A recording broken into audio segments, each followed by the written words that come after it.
আমাদের যে বেলটা আছে এই বেলটা এখন আরাকান আর্মির দখলে, যেখানে যদিও সরকার মিয়ানমার সরকার, বাট মিয়ানমার সরকারের এই এলাকাটা তাদের কোনো দখলে নাই।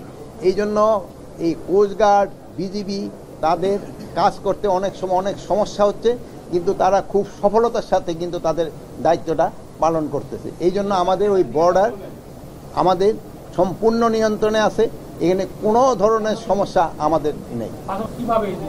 শুনেন, পুলিশ ভেরিফিকেশনটা উঠে দেওয়া এটা কিন্তু আমাদের অনেক দিনের চিন্তা ভাবনা, এটা কিন্তু জনগণের একটা ভোগান্তি থেকে কিন্তু রক্ষা করা হয়েছে। এখন রোহিঙ্গারা যদি, যেহেতু পুলিশ ভেরিফিকেশন দরকার হবে না এই পাসপোর্ট পাওয়ার জন্য যাদের ন্যাশনাল আইডি আছে, এখন তার ন্যাশনাল আইডি সময়েই যেন রোহিঙ্গারা ন্যাশনাল আইডি না পায়, এই জন্য ব্যবস্থা নেওয়া হবে। আমরা সব জনতারই কিন্তু নিয়ন্ত্রণ করতে পারতেছি, শুধু এক জনতারে তো বলতো না, বিভিন্ন জনতা বিভিন্ন ধরনের সমস্যা ক্রিয়েট করতেছে। এখন সব জনতারই কিন্তু নিয়ন্ত্রণের দায়িত্ব আমাদের। এখন কোন জনতা কিসের জন্য মব বা ক্রিয়েট করে ওইগুলো কিন্তু আপনারা একটু দেখতে হবে। এই জন্য সবাইরই কিন্তু একটু সজাগ হইতে হবে। দেশের যেটা ভালো হয় দেশের জন্য ওইটাই শুধু করতে হবে, আমাকে দেশকেও ভালোবাসতে হবে, আমাকে দেশের জন্য যেটা উপকারী ওইটাই আমাদের করতে হবে।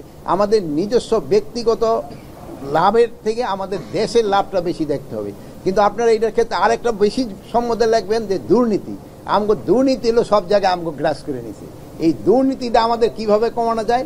যদি দুর্নীতিটা কমানো যায় তবে আপনারা দেখবেন সব সেক্টরে আমাদের উন্নতি হবে, সব সেক্টরে উন্নতি। আমি তো বলি যে আমাদের বড় সমস্যা দুর্নীতি। যদি আমরা দুর্নীতি করি আপনারা প্রকাশ করে দেন। আর এই 6 মাসে আগের থেকে দুর্নীতি অনেক কমছে, এই 6 মাসে আগের থেকে অনেক কমছে, বাট তারপরও এটা সহনীয় পর্যায়ে আসে নাই। এই দুর্নীতি আরও কমতে হবে। শুনেন, আমার একটা বলেন, আমরা যতজন অফিসারকে আইনের আওতায় আনছি, কোনো সময় এই 53 বছরে কোনো পুলিশ কর্মচারী এরকম আইনের আওতায় আনা হয়েছে? তা আপনারা বলেন কিভাবে যে আমরা অ্যাকশন নিচ্ছি না? যেখানে পাচ্ছি অ্যাকশন নিচ্ছি। অনেক সময় আছে যে রিপোর্টটা হওয়ার পরে আমাদের এটাকে ইনভেস্টিগেশন করতে হয়। ইনভেস্টিগেশনের সময়টা অনেক সময় ইনভেস্টিগেশন করে দেখা যায় যে অনেক খবরই সত্যতা পাওয়া যায়, আবার কিছু কিছু খবরে কিন্তু মোটিভেটেড খবরও পাওয়া যায়।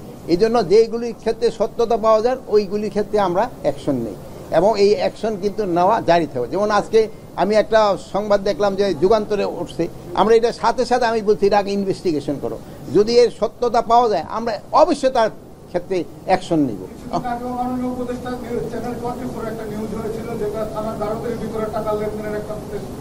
আমরা ওইটার ক্ষেত্রেও শুনেন, একটা বিষয় কি, ইনভেস্টিগেশন তো একটু সময় দিতে হয়।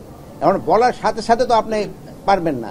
এর আগে ধরছেন যে চ্যানেল 24 কিন্তু এগ্রিকালচারের উপরে একটা সুন্দর নিউজ করছিল, আপনারা দেখছেন আমরা কিন্তু সাথে সাথে অ্যাকশন নিয়েছি, বাট একটু সময় নিতে হয়। যেহেতু আপনার রিপোর্টার তো তাকে প্রসিডিউর তো আছে, তার সাথে কৈফিয়ত তলব করতে হয়, তারপর অ্যাকশন নিতে হয়, কিন্তু আমরা তো অ্যাকশন নিচ্ছি।